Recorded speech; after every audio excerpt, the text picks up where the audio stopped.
বিজেপিৰ ক্ষমতা দখলৰ মূল হাতিয়াৰে হ'ল বিভাজন। মুখ্যমন্ত্ৰী হিমন্ত বিশ্ব শৰ্মাই অনবৰতে কিছুমান নকবলগীয়া কথা কৈ আছে।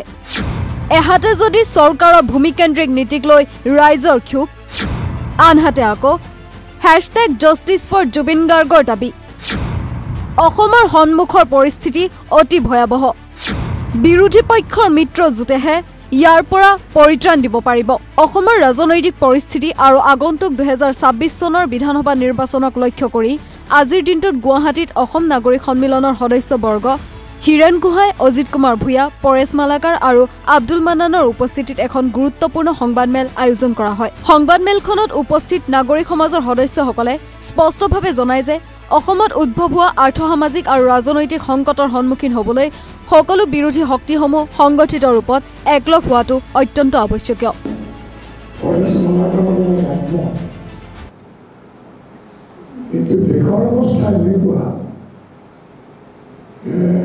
কিছুমান কথা ইংগিত আমি ইতিপূৰ্বে পাইছোঁ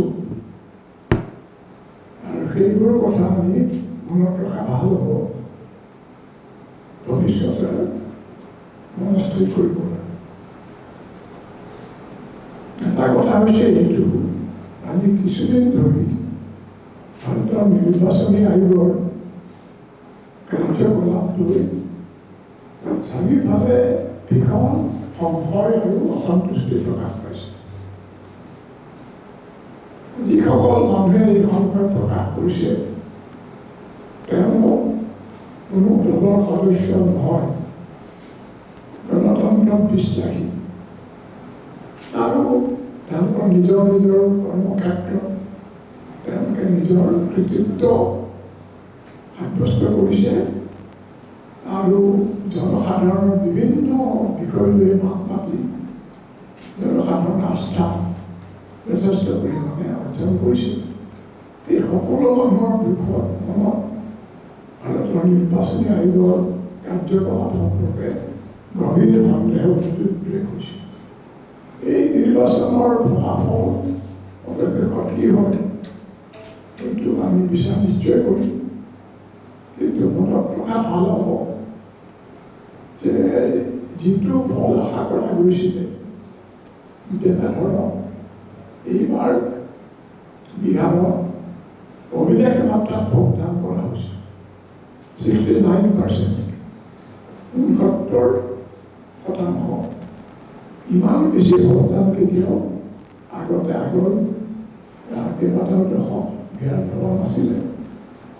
তাৰ কাৰণ হিচাপে বিশেষজ্ঞসকলে মত প্ৰকাশ কৰিছে যে যেতিয়াই এনে ভোটদানৰ সংখ্যা বেছি হয় তেতিয়া এইটো ইংগিত দিয়ে যে শাসক দলৰ বিৰুদ্ধে জনমত গুচি গৈছে আৰু বিৰোধীৰ সপক্ষে তেওঁলোকে ভোট দিছে। ৰাহুল গান্ধী যিটো ভোট চুৰি, যিটো তেওঁৰ সমদল, সেইটো যিটো বিপুল সঁহাৰি পাইছিল পাটনা চহৰত সকলো বাধা উঠৰাই তাত নানা ধৰণৰ বাধা নিষেধা কৰ্তৃপক্ষই আৰোপ কৰিছিল। জনগণে সকলো ভাঙি দি বিপুল কেইবা লাখ মানুহৰ এটা ৰেলী সমাৱেশ এটা তাত অনুষ্ঠিত হৈছে আৰু বিহাৰৰ মানুহৰ কথা পাতি মানে যিসকল ৰিপৰ্টাৰ তেওঁলোকে কিছুমান কথা কৈছে, যেনে নীতিশ কুমাৰৰ হেৰিসকল তেওঁৰ পক্ষে বিশেষকৈ মহিলাসকল আছে এইবোৰ কথা কৈছে, কিন্তু দেখা গৈছে যে বিজেপি দলৰ মানে সংখ্যাগৰিষ্ঠতা প্ৰায় মানে অভিলেখ মাত্ৰা কৈছে।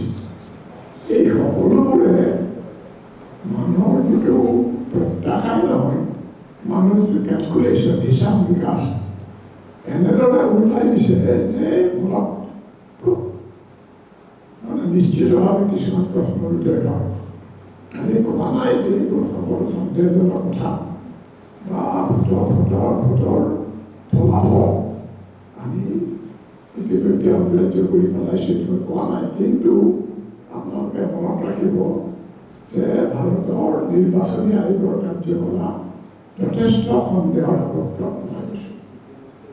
তেওঁলোকে ইতিমধ্যে বিৰোধী দলৰ পৰা দলবিলাকে ইতিমধ্যে যিকেইটা আমি ইলেকশ্যন তেনেকৈ মাতিছে, এই নতুন যিটো আয়োগ তাত দেখা গৈছে যে বিৰোধী পক্ষৰ কোনো অবজেকশ্যন, কোনো আপত্তি আৰু মানে যিটো মানে আছে নিৰ্বাচনী বিধি ভালে ভালে শাসক দলে অগ্ৰাহ্য কৰিছে। ভাৰতৰ প্ৰধানমন্ত্ৰীয়ে সাম্প্ৰদায়িক মুক্তি একেবাৰে মানে একেবাৰে মানে স্পষ্ট আৰু অলপ আচৰিত ধৰণৰ তেওঁলোকে সাম্প্ৰদায়িক মুক্তি কৰিছে, তেওঁক ৰেহাই দিয়া হৈছে আৰু শাসক দলৰ সকলো হেৰি আপত্তি নিৰ্বিবাদে মানি লোৱা হৈছে। এইবোৰ কথাই নিৰ্বাচনী আয়োগৰ নিৰপেক্ষতা প্ৰমাণ নকৰে আৰু তদুপৰি কিছুকাল ধৰি ৰাহুল গান্ধীয়ে যিবোৰ অভিযোগ উত্থাপন কৰি আছে সেইবোৰ অভিযোগেই নহয়, এইটোতো অকাট্য প্ৰমাণ তেওঁ ঢাকি ধৰিছে। সেইটো নিৰ্বাচনী আয়োগৰ বাহিৰে কোনেও ইয়াত আপত্তি কৰা নাই। তেনেস্থলত ভৱিষ্যতে আপোনাৰ তাৰ এই যিটো সাম্প্ৰতিক নিৰ্বাচন তাৰ ফলাফল যদি একেবাৰে মানে আশাৰ বিপৰীত হয়, তেতিয়াহ'লে কিন্তু আমি কথাটো দুটাই চিন্তা কৰিবলৈ বাধ্য হ'ম। ধন্যবাদ। অসম নাগৰিক সন্মিলনৰ আদৰণি, এইটো হৈছে মূল কথা। কংগ্ৰেছৰ উদ্যোগত অসমৰ সকলো বিৰোধী দল 2026 অসম বিধানসভা নিৰ্বাচনৰ আগে আগে ঐক্যবদ্ধ হোৱাৰ সিদ্ধান্তটো অতি তাৎপৰ্যপূৰ্ণ। আমি এই সিদ্ধান্তক আদৰণি জনাইছোঁ। এই উদ্যোগৰ লগত জড়িত প্ৰতিটো ৰাজনৈতিক দললৈ আমি অভিনন্দন জ্ঞাপন কৰিছোঁ। সমগ্ৰ ভাৰতবৰ্ষ আজি এক ঘোৰতৰ সংকটত। অসমৰ অৱস্থা আৰু অধিক শোচনীয়। আমাৰ সমাজখন বিভিন্ন ভাষা, ধৰ্ম, জনজাতীয় আৰু নৃগোষ্ঠীয় লোকৰ সমাজ। অসমৰ উন্নয়নৰ সঁচাৰ কাঠি হৈছে আমাৰ সকলোৰে মাজত ঐক্য। কিন্তু ৰাজনৈতিক স্বাৰ্থৰ বাবে শাসকীয় দলটোৱে অসমৰ মানুহ এক হৈ থকাটো নিবিচাৰে। ক্ষমতাৰ বাবে তেওঁলোকে যিকোনো কাম কৰিবলৈ প্ৰস্তুত। এইটো আমি দেখি আছোঁ চাৰিওফালে। বিজেপিৰ ক্ষমতা দখলৰ মূল হাতিয়াৰ হৈছে বিভাজন। আকৌ কৈছোঁ যে বিজেপিৰ ক্ষমতা দখলৰ মূল হাতিয়াৰ হৈছে বিভাজন, বিভাজনৰ ৰাজনীতি। আমি লক্ষ্য কৰিছোঁ ৰাজ্য চৰকাৰখনে অনবৰতে নকৰিবলগীয়া কাম কৰি আছে আৰু মুখ্যমন্ত্ৰী হিমন্ত বিশ্ব শৰ্মাই অনবৰতে নক'বলগীয়া কথা কিছুমান কৈ আছে। আনফালে জনজাতিকৰণৰ দাবীত অসমৰ এক বুজন সংখ্যক লোক ৰাজপথত নামিছে। চৰকাৰৰ ভূমি নীতিৰ বিৰুদ্ধে ৰাইজৰ ক্ষোভ দিনক দিনে বাঢ়ি গৈছে। শেহতীয়াকৈ শিল্পী জুবিন গাৰ্গৰ মৃত্যুৱে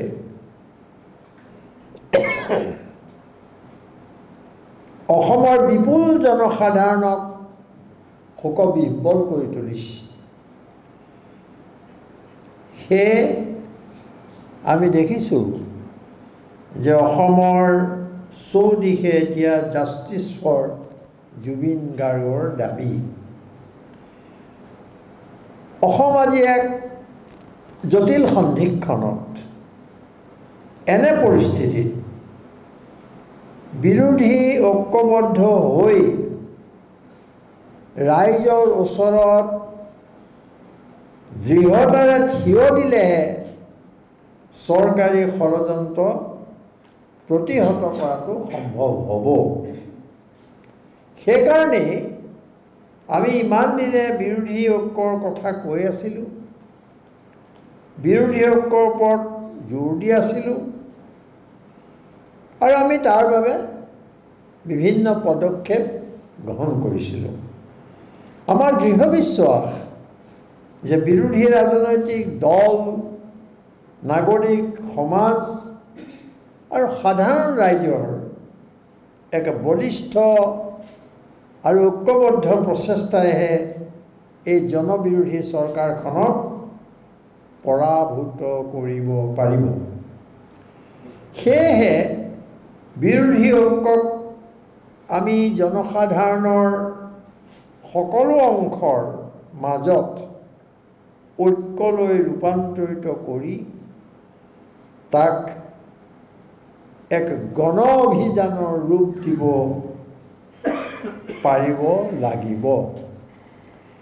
তাৰ বাবে আমি সকলোৱে দেৱালৰ লেখন উপলব্ধি আৰু অনুধাৱন কৰিব পাৰিব লাগিব। সন্মুখৰ পৰিস্থিতি অতি ভয়াৱহ, ঐক্যবদ্ধ হ'লেহে আমি এই পৰিস্থিতিৰ সন্মুখীন হ'ব পাৰিম। কাৰণ বাস্তৱ পৰিস্থিতিয়ে বিজেপিক আৰু একদম ইতিমধ্যে নাকচ কৰিছে। যদিহে নিকা আৰু সুস্থ নিৰ্বাচন অনুষ্ঠিত হয় তেতিয়াহে বিজেপি পৰাভূত হ'ব। এই বাক্যটো কিন্তু আমি ক'ব লাগিব। কাৰণ দেখিছোঁ যে ক'তো এতিয়া হাৰিয়ানাত একেবাৰে যোগেন্দ্ৰ যাদৱৰ দৰে মানুহে আহি চুনামি হ'ব বুলি কৈছিলে, তাৰপৰাতো আমি ওলাই পৰিলে গোটেই কাহিনীটো। গতিকে এই পৰিস্থিতিত বিজেপিয়েও জানে যে তেওঁলোকে সুস্থ আৰু নিকা নিৰ্বাচন হ'লে হাৰিব। সেইকাৰণে তেওঁলোকে বহুত প্লেন কৰিছে, কাম কৰিছে, বিভাজন তাৰ ভিতৰত মেইন। সেই কথাটো মই অকণমান আপোনাৰ কথাখিনিৰ লগত লগাই দিলোঁ যে ইমান নিকা নিৰ্বাচন এটা নহ'লে কিন্তু বিজেপিত পৰা নাযাব। 2 নম্বৰ এটা বাক্য কওঁ, আজিৰ মূল কথাটো এইটো যে আমি নাগৰিক সন্মিলনৰ 6জনীয়া গোটে নিৰৱচ্ছিন্নভাৱে আজি বহুদিন ধৰি ডক্টৰ হীৰেণ গোহাঁইৰ নেতৃত্বত আমি 6জনীয়া গোটটোৱে আমি প্ৰতিটো ৰাজনৈতিক দলৰ লগত আলোচনা কৰিছোঁ। এবাৰ কেতিয়াবা 2বাৰ বহুত যত্ন কৰিছোঁ। প্ৰথম অৱস্থাত আমি আপোনালোকক জনোৱা নাছিলোঁ, কিন্তু পিছৰ পৰ্যায়ত আমি আপোনালোকক জনাইছোঁ। সেইমতে আপোনালোকে আমাক সহযোগ কৰিছে। সেইকাৰণে আজিৰ কথাটো এইটোৱেই যে আমাৰ এই প্ৰচেষ্টা, এই যে আমি অহৰহ চেষ্টা কৰিলোঁ, তাৰে পৰিণতি সিদিনা কংগ্ৰেছে যিখন বৈঠক অনুষ্ঠিত কৰিলে, সেই বৈঠকখন তাৰেই এটা ফলশ্ৰুতি হিচাপে আমি চাইছোঁ, আৰু সেইকাৰণে আমি আদৰণি জনাইছোঁ। এইটোৱে মুছলমানসকলৰ প্ৰায় অধিক সংখ্যক মানুহে এই কথাটো বৰ্তমান বিশ্বাস কৰে আৰু অন্তৰৰ পৰা বিশ্বাস কৰে যে বদৰুদ্দিন আজমল বৰ্তমান মুখ্যমন্ত্ৰীৰ 1 নম্বৰ এজেণ্ট। আৰু ইতিমধ্যে তেওঁৰ বিৰুদ্ধে মানুহৰ যি ক্ষোভ, যি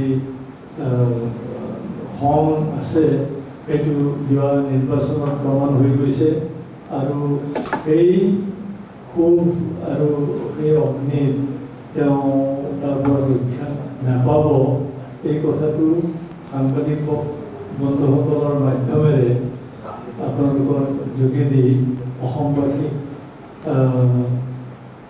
আমি এই বাৰ্তাটো দিব খুজিছোঁ যে অসমৰ মুছলমানসকলে অতীতত যি কৰিছিল তাৰ পৰা তেওঁলোকে বহু শিক্ষা পাইছে, আৰু এই শিক্ষাৰ দ্বাৰা তেওঁলোকে আগবাঢ়ি তেওঁলোকে তাৰ সিদ্ধান্ত ল'ব আৰু নিশ্চিতভাৱে বদৰুদ্দিন আজমল এইবাৰ ইলেকশ্যনত তেওঁ কোনো ধৰণৰ গুৰুত্বপূৰ্ণ ভূমিকা পালন কৰিব নোৱাৰে এইটো কথা নিশ্চিত আৰু এতিয়া যিটো বিৰোধী ঐক্য স্থাপনৰ যিটো প্ৰক্ৰিয়া ত্বৰান্বিত হৈছে এতিয়া এই প্ৰক্ৰিয়াত কেইটামান মুখ্যমন্ত্ৰী খুব ভয় খাইছে এইটো আমি লক্ষ্য কৰিছোঁ আৰু সেইকাৰণে তেওঁ যোৱা দুদিনমানৰ পৰা তেওঁ নানান ধৰণৰ প্ৰধান শাসকগৰাকীৰ পৰা আমি আশা নকৰোঁ তেনেকুৱা আচৰণ তেওঁ কৰিবলৈ আৰম্ভ কৰিছে আৰু তেওঁ কিছুমান নক'বলগীয়া কথা তেওঁ কৈ আছে কিন্তু এটা কথা ঠিক যে বিৰোধী এই ঐক্যই তেওঁকো ভয় খুৱাইছে এই বিৰোধী ঐক্য আৰু অধিক শক্তিশালী হ'ব আৰু আমি অহা নিৰ্বাচনত এটা অসমক ৰক্ষা কৰাৰ যি সংগ্ৰাম সেই সংগ্ৰাম যে ফলৱতী হ'ব এই বিষয়ে আমি যথেষ্ট আশাবাদী হৈছোঁ আৰু আমি ভৱিষ্যতে আমি সফল হ'ম এই বিষয়ে আমাৰ কোনো সন্দেহ নাই আৰু আমি পুনৰবাৰ নাগৰিক সমাজৰ হৈ আমি বিৰোধী ৰাজনৈতিক দলবিলাকৰ নেতৃত্বক আমি ধন্যবাদ জনাইছোঁ আৰু আমি আশা ৰাখিম যে অহা এপ্ৰিল মে' মাহৰ ভিতৰত যিটো নিৰ্বাচন অসমত অনুষ্ঠিত হ'ব এই নিৰ্বাচনত অসমৰ ৰাইজে এটা সঠিক সিদ্ধান্ত দিব আৰু অসমখনক ধ্বংস কৰাৰ পৰা ৰক্ষা কৰিবলৈ আগবাঢ়ি আহিব। সমন্বয় গোটটোৱে অভিযোগ তোলে যে শাসকীয় বিজেপি দলে অনবৰতে নকৰিবলগীয়া কাম কৰি আছে আৰু মুখ্যমন্ত্ৰী হিমন্ত বিশ্ব শৰ্মাই অনবৰতে নকবলগীয়া কথা কৈ আছে। আনহাতে জনজাতিকৰণৰ দাবীত অসমৰ এক বুজন সংখ্যক লোক ৰাজপথত নামিছে। চৰকাৰৰ ভূমি নীতিৰ বিৰুদ্ধে ৰাইজৰ ক্ষোভ দিনক দিনে বাঢ়ি গৈছে। শেহতীয়াভাৱে জুবিন গাৰ্গৰ মৃত্যুৱে অসমৰ বিপুল জনসাধাৰণক শোকবিহল কৰি তুলিছে। সেয়ে অসমৰ চৌদিশে এতিয়া #JusticeForJubin গাৰ্গৰ দাবী। অসমৰ গণতান্ত্ৰিক অধিকাৰ, ৰাজনৈতিক ন্যায় আৰু সামাজিক সুৰক্ষাৰ স্বাৰ্থত সকলো বিৰোধী দল, নাগৰিক সমাজ, আঞ্চলিক সংগঠন আৰু সচেতন গণমানসে ঐক্যবদ্ধ হৈ শাসকীয় বিজেপিৰ বিৰুদ্ধে এক বৃহৎ শক্তি গঠন কৰাই একমাত্ৰ উপায়। তদুপৰি তেওঁলোকে কয় যে ক্ষমতাৰ বাবে বিজেপি চৰকাৰখনে যিকোনো কাম কৰিবলৈ প্ৰস্তুত। বিজেপিৰ ক্ষমতা দখলৰ মূল হাতিয়াৰেই হৈছে বিভাজন। সেয়েহে এনে পৰিস্থিতিত বিৰোধী ঐক্যবদ্ধ হৈ ৰাইজৰ সৈতে দৃঢ়তাৰে থিয় দিলেহে চৰকাৰী ষড়যন্ত্ৰ প্ৰতিহত কৰাটো সম্ভৱ। মুঠৰ ওপৰত অসমত বিজেপিৰ জনসাধাৰণ বিমুখী নীতিসমূহৰ বিৰুদ্ধে অসমৰ বিৰোধী ঐক্যই তীব্ৰভাৱে মাত মাতি আহিছে। অৱশ্যে অনাগত 2026 বিধানসভা নিৰ্বাচনত এই বিৰোধী ঐক্যই কি ফলাফল দেখুৱাব সেয়া অনাগত দিনতহে পৰিলক্ষিত হ'ব। কেমেৰা পাৰ্চন ৰিচাৰ্ড বৰ্মনৰ সৈতে আৰ্মিন চুলতানৰ প্ৰতিবেদন নৰ্থ ইষ্ট নাও।